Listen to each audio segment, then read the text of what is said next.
There was a study in Romania, I don't know if you are aware of this, that they, like thousands of families were given PCs, and the results of the kids at the school were actually much worse than they used to be before, because they were not given any guidelines how to use the PCs for the real teaching and learning. We have seen your example that if you put a computer into the hall of the wall, then the kids, they can start playing, right, perfect. But if there is a rural family and they don't know what to do with the computer and the kids, they just play games, what's the added value really? Instead of playing outside and building their physical conditions, they are sitting in front of the computer. So I don't think that technology itself can help us. I think that we always need to add some added value to the technology. Because of the nature of the post-conflict society that we're dealing with, this is not an investment that's been made in a country that's been politically stable for the last 25 years and nothing's changed, and crisis has become entrenched in the way it has, for example, in Tanzania.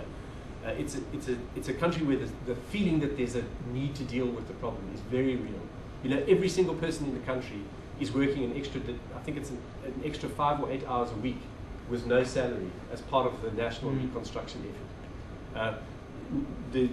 The National University of Rwanda, the Vice Chancellor has to get presidential permission if he wants to visit, go to a conference or workshop anywhere outside of Rwanda, because the President has basically said, you guys go on these trips and you do nothing of any value, which I happen to agree with. And so you stay in the country unless there's a compelling reason of how you visiting is going to help build your university in Rwanda. So he has to apply for permission. So it's a very different context, and a context in which that national good is there. And I think under those circumstances, that investment has the potential to catalyze an educational transformation. And that's where we need to make it happen. I think overstructuring it in the wrong way is going to just be the co-option of that technology investment by traditional pedagogical practices and the fear of teachers, and then I think it'll fail. But because the space exists to respond to crisis and maybe the potential for transformation, if we can then invent what the clever way of dealing with that investment is that allows the transformation to happen, then I think really exciting things could happen. If somebody's willing to give 100,000 laptops to a country to kickstart the development of technology in education, I think that's brilliant. But it needs that support around it. You need to, if people start using them and get the idea that it really is forming part of their teaching and learning, and they see the benefit of it.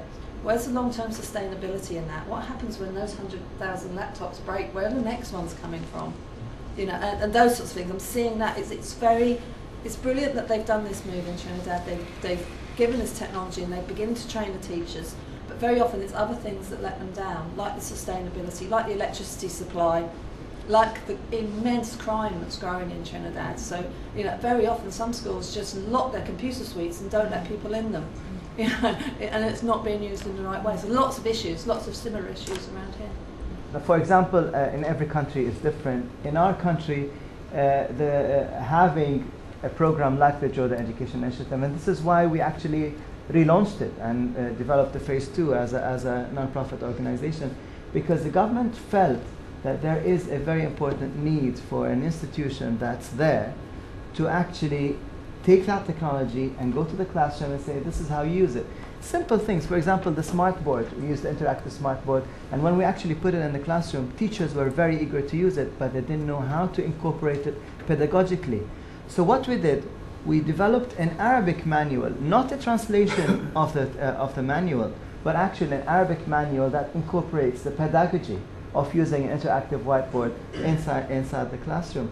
As a result, we had teachers developing their own e-content because they wanted to use it, they're very happy to use it, and it had a drastic impact.